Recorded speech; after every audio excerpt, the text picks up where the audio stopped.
have quite a number of opinions there on many things myself, and I'll keep posting a few there. So just log in onto www.nowpost.co.ug. That is www.nowpost.ug. Education, security, health, opinions, lifestyle, global, East Africa technology.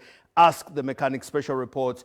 Quite a number of us do write stories on there, on Now Post. So don't you be in the situation where you're starving yourself of the best news that could be available. Let me just back up a little bit.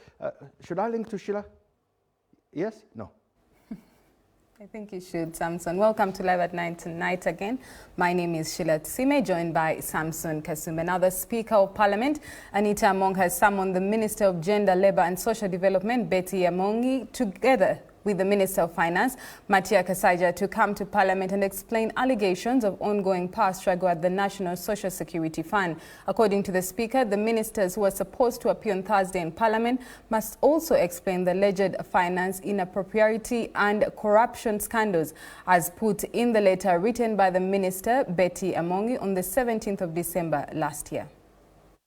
As people's representatives. While chairing the Wednesday parliamentary sitting, the Speaker, Anita Among, revealed how she is concerned with the ongoing alleged rot at the National Social Security Fund, something that may discourage more savers to embrace the fund. In the letter, the Minister, Betty Amongi, also points to corruption scandals and finance impropriety at the National Social Security Fund. Whether the savers' money is safe. Following these allegations, the Speaker has now decided to summon the Line Minister, Betty Amongi, and Matia Kasaija to come and explain the current state at the National Social Security Fund. Actually not asked, ordered and directed the Minister of Finance and the Minister of Gender to come and present on matters regarding NSSF tomorrow. This government run by President Museveni and his brother and children, because a Minister of Gender writing a letter saying he's in Kapeka, appearing before General Salim Saleh. I'm just asking, was it out of my communication? You said the NSSF should come here tomorrow. And part of the problem is that you're inviting a minister, yet the minister is also appearing in Kapeka. So I am wondering if you are going to get Kapeka to appear here, because that's where the real problems are. The Speaker's directive has been welcomed by the majority of the legislators, who argue that this will bring about confidence among Ugandans saving with the fund. And it is important that the leadership of NSSF actually comes to the House and explains whether the money is actually safe. So when you see what is happening there, the kind of arm twisting, the kind of struggles which are there, you have cause to be worried.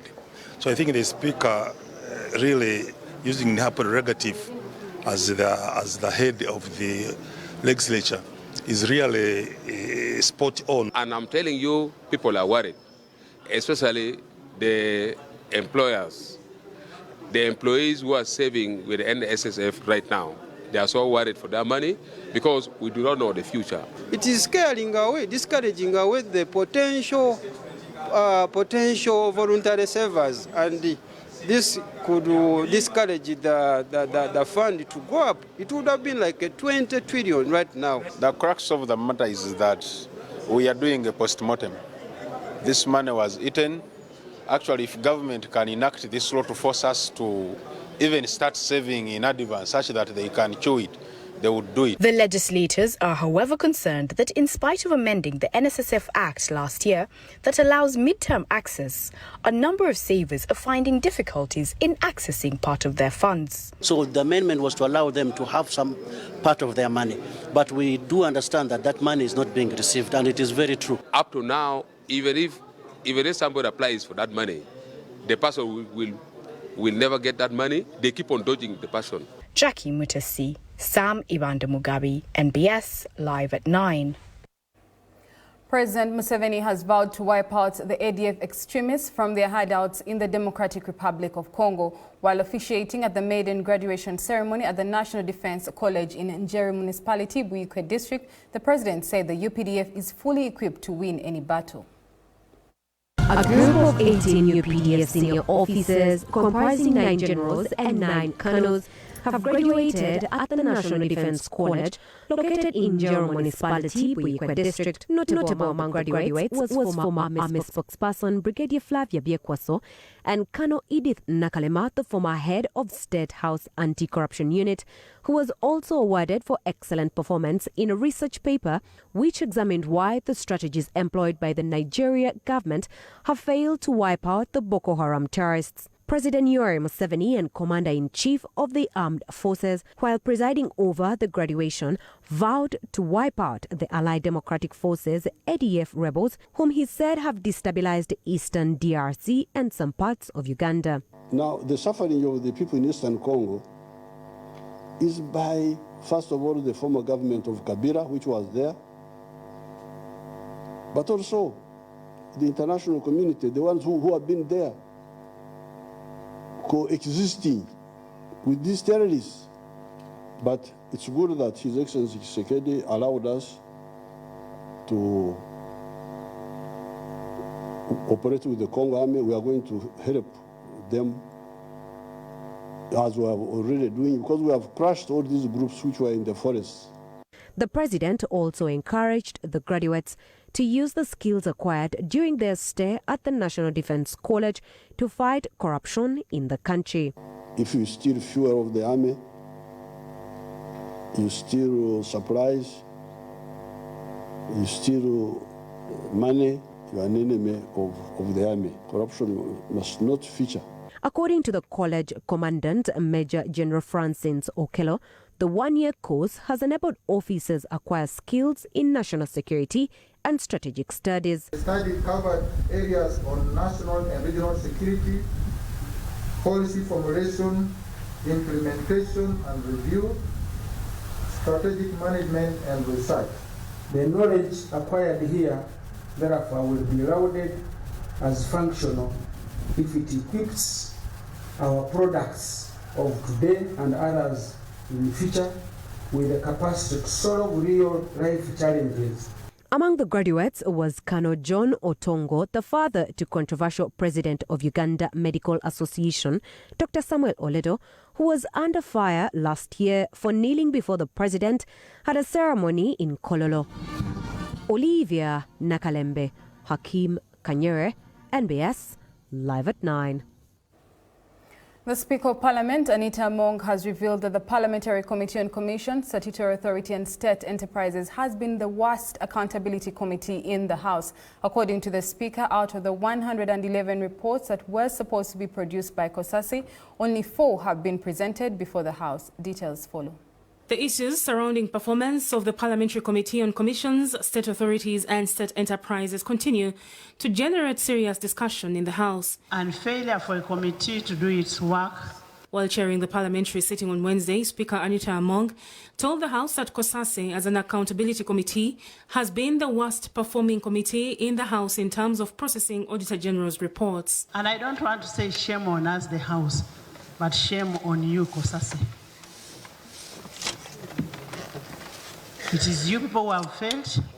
We have invested a lot of money on the committee. You get money from all the committees. I mean, like any other committee. We have put money in that committee, but we have not got results. The Speaker says that it's unfortunate that out of the 111 reports COSASI was supposed to process, it has only processed 4 reports. The Speaker has now directed that all the remaining reports will be adopted by the House, meaning COSASI will have no business in the House until the new reports from the auditor are presented. We are going to adopt all the reports and hand it over to Finance for a treasury memorandum. When she was in charge of COSASI, they inquired into Bank of Uganda, just one entity, for over 6 months, because the Speaker Kadaga then even extended their term. Okay? So if you're saying me who has produced 5 reports from 5 entities in 1 year, I'm lazy. You who produced 1 report in over 6 months, you're lazier. That's the reality. Personally, as a member of COSASI, I lost interest in the committee. In the same sitting, Fort Portal Central MP Alex Ruhunda disclosed to the House about the increasing corruption in the Parliamentary Committee on COSASI. I could see whatever is being run in that committee. There are so many underhands. So Chair, I felt very... Alex, are you insinuating that there was corruption in the committee? Of course. What do I'm trying you to... have evidence to that? Right, Honorable Speaker. Do you have evidence to that? Yeah, the time will come, I will unveil the facts here. I will come and unveil the facts here. Ruhunda also revealed that some mafias are now targeting committee leadership, especially that of COSASE, to kill the Auditor General's report that has been processed by the committee. What I have observed over time is that it is these mafias now, they have to see how to approach the different leadership of committees to ensure that their wars are concluded here in Parliament. And this is a fact. And I would like to ask my brother, the Honorable Alex Ruhunda, to be calm. He was the chairperson of a committee in the 10th Parliament, the Committee of Trade. Remember? And was disbanded. We could be having challenges, but not issues of corruption. For example, Right Honourable Speaker, when we're handling one of the institutions, Uganda Airlines, Honorable Ruhunda and the team are on record to have gone to the media, terming it as a total affair. Linda Nduomwami, Sam Ibandamgabi, NBS, Live at 9. Moving on, legislators sitting on the Budget Committee of Parliament have questioned the budgets for the Office of the President and State House, questioning why a residence continues to be prioritized over other than where he is expected to perform his duties. Some committee members had no kind words for the President, wondering if he prioritizes sleeping more than official duties. The Committee of Presidential Affairs has presented its budget framework paper for the State House and the Office of the President, prompting legislators to question why the State House, a residence of the President, takes a huge budget than his office. State House budget amounts to 434.419 billion shillings, of which 22.637 billion shillings are to be spent on wages, with the non-wages recurrent expenditure amounting to 375.579 billion. Presidential donations are to cost taxpayers 53.03 billion shillings, yet the principal needs travels that stand at 8 billion shillings, among other demands. We have a huge funding gap of 30 billion. That is what we are requesting for. Logistical and administrative support to the presidency, the detail is provided there. Would not be in a position to appropriate money where actually there is no source of revenue. While the State House has a budget of 434.419 billion as a residence of the President, his office, where he is expected to perform his duties, has 204.123 billion shillings. This left legislators wondering why the fountain of honor prioritizes home more than his workplace. The residence of the President and the budget approved is twice the one of his office. The committee told legislators on the Budget Committee that state lodges need maintenance, presidential jets coupled with procurement of new cars of the President. According to the 2023-2024 budget framework paper, the government will spend 21.95 billion shillings on 4 presidential vehicles, procurement of security equipment at 13.468 billion, among others. Legislators queried these demands. They are actually budgeted for 4 vehicles for 21 billion.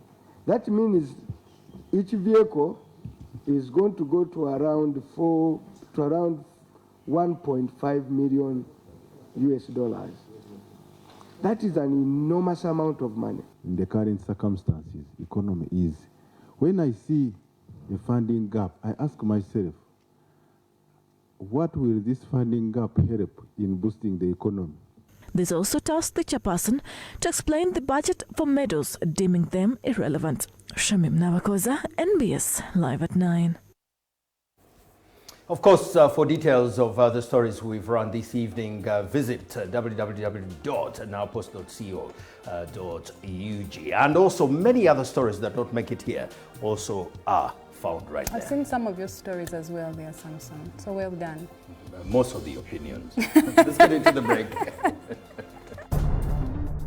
More to come. brought to you by Make Your Building a Paradise. We have weathercoat emulsion, undercoat emulsion, silk vinyl emulsion, flat emulsion, super gloss and high gloss. Global Paint, a reliable product.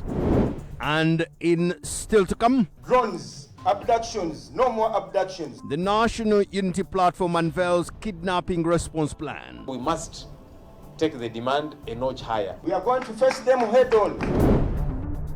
More to come, brought to you by Make Your Building a Paradise. We have weathercoat emulsion, undercoat emulsion, silk vinyl emulsion, flat emulsion, super gloss and high gloss. Global Paint, a reliable product.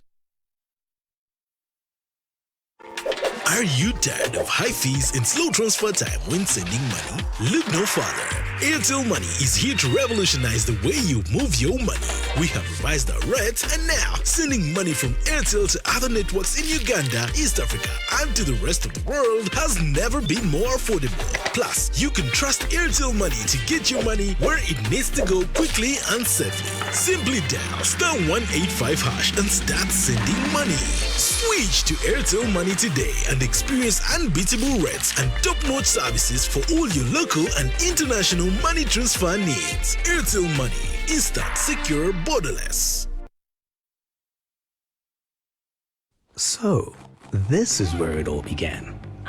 Those styles weren't working. So we made something better. And you didn't stop there. We knew we weren't changing the world with our clothes, but the women who wear them might. And you went from playing with dolls to becoming a fashion powerhouse. We see you're great. Katukuyambe okusensamu with Absa Business Banking. Speak to us about how we can help you get it done.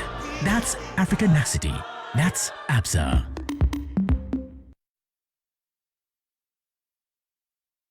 Buying a Mercedes, Toyota, or Range Rover. Let World Navy make your dream car a reality by importing it directly from Japan. We offer cash and Stanbic Bank direct import financing of up to 80%, meaning you can secure your dream car with only a 20% deposit. We offer free pre-shipping car service, accident-free and mileage certificates for your peace of mind. Find us at Forest Mall Ugogo, Block A, ground floor, or call 0704 105 159. World Navy. Drive luxury. Send transport to the wrong person. Here's how to reverse it with MTN Mobile Money. Dial *165#. Select My Account. Select Initiate Reversal.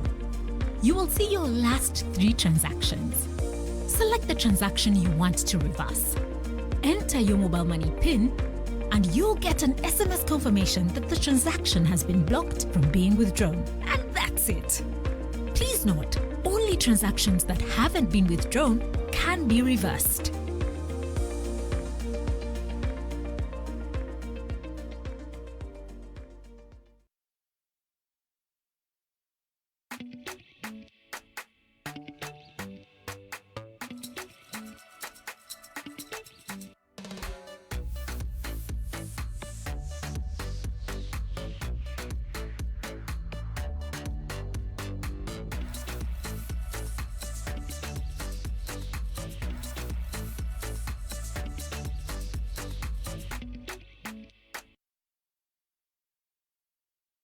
Introducing the PrimeLearn app. You can now top up your child's classwork using PrimeLearn. Get access to elaborate lesson videos, exercises, and revision tests by expert teachers all over the country. From nursery to primary 7, all subjects